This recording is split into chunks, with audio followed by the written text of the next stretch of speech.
भगवान हमेशा हमारे साथ ही रहते हैं, लेकिन वो हमें दिखाई नहीं देते।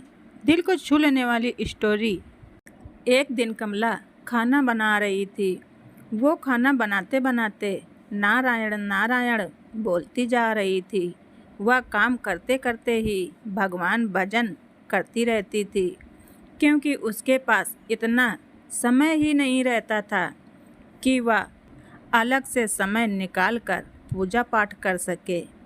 कमला काम कर ही रही थी कि अचानक धड़ाम से गिरने की आवाज़ आई और साथ ही दर्द भरी चीख की।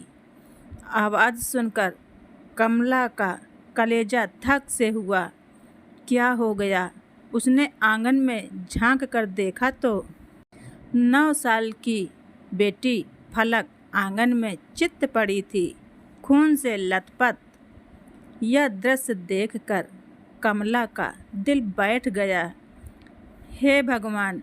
वह दौड़कर फलक के पास जाती है तो देखती है फलक आधी बेहोशी में माँ की रट लगाए हुए है।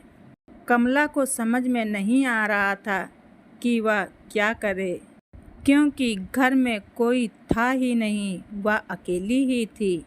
कमला की आंखों से आंसू रुक ही नहीं रहे थे। और फिर 8 दिन पहले करवाए अपेंडिक्स के ऑपरेशन के बावजूद न जाने कहाँ से इतनी ताकत आ गई कमला में कि फलक को गोद में उठाकर पास के अस्पताल की ओर दौड़ पड़ी। रास्ते भर भगवान को कोसती रही। जो मन में आया वह बोलती रही। हे भगवान! मैंने तुम्हारा क्या बिगाड़ा था जो तुमने मेरी ही बच्ची को।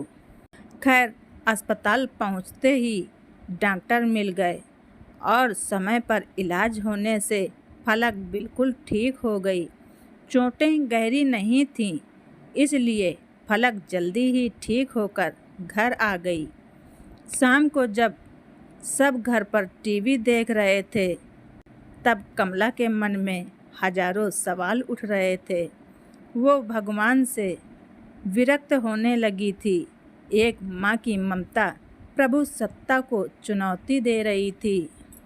कमला के मन में दिन की पूरी घटना सिनेमा में चल रहे चलचित्र की तरह चल रही थी कि कैसे फलक आंगन में गिरी। यह सोचते ही उसकी आत्मा तड़प उठी। 2 दिन पहले ही तो पुराने पेड़ को आंगन से हटवाया था। जो सूखा हुआ अधमुंडा उसी जगह खड़ा था जहाँ पर फलक गिरी पड़ी थी। अगर उस दिन लकड़हारा न आया होता तो क्या होता? यह सोचते सोचते उसकी नज़रें अपने पेट की तरफ गईं, जहाँ के टाँके अभी भरे नहीं थे। ऑपरेशन के टाँके देखकर उसे आश्चर्य हुआ कि कैसे उसने 18-20 किलो की फलक को उठाया और लगभग 1 किलोमीटर तक दौड़ती दौड़ती अस्पताल चली गई। फूल सी हल्की लग रही थी फलक। वैसे तो छत तक कपड़ों की बाल्टी भी ले जाने में थक जाती हूँ। फिर उसे ख्याल आया कि डॉक्टर साहब तो 2 बजे तक ही बैठते हैं, और जब कमला अस्पताल पहुँची थी तो 3 बज रहे थे। उसके जाते ही फलक का तुरंत इलाज शुरू हो गया, मानो जैसे डॉक्टर साहब को किसी ने रोक कर रखा था। यह सब सोचकर उसका सर प्रभु चरणों में श्रद्धा से झुक गया। अब सब मंजर उसे समझ में आ गया था और मन ही मन ईश्वर से अपने कहे शब्दों के लिए क्षमा मांगी। तभी टीवी पर ध्यान गया तो देखा कि टीवी पर प्रवचन चल रहा था। प्रभु कहते हैं, मैं तुम्हारे ऊपर आने वाले संकट को रोक तो नहीं सकता, लेकिन तुम्हें इतनी शक्ति दे सकता हूँ कि तुम आसानी से अपनी मुसीबतें पार कर सको। मैं तुम्हारी राह आसान कर सकता हूँ। बस धर्म के मार्ग पर चलते रहो।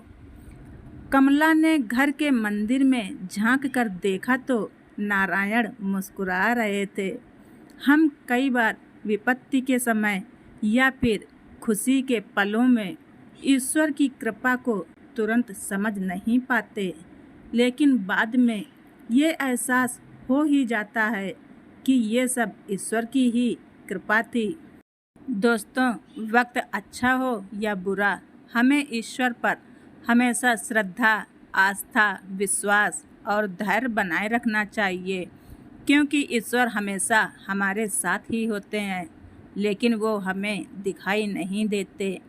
आप सभी लोगों ने भी कभी ना कभी ईश्वर को अपने आसपास महसूस ज़रूर किया होगा। आप सभी को हमारी यह छोटी सी कहानी अच्छी लगी है तो हमारे चैनल को सब्सक्राइब करना ना भूलें। धन्यवाद। ऋचा वॉइस।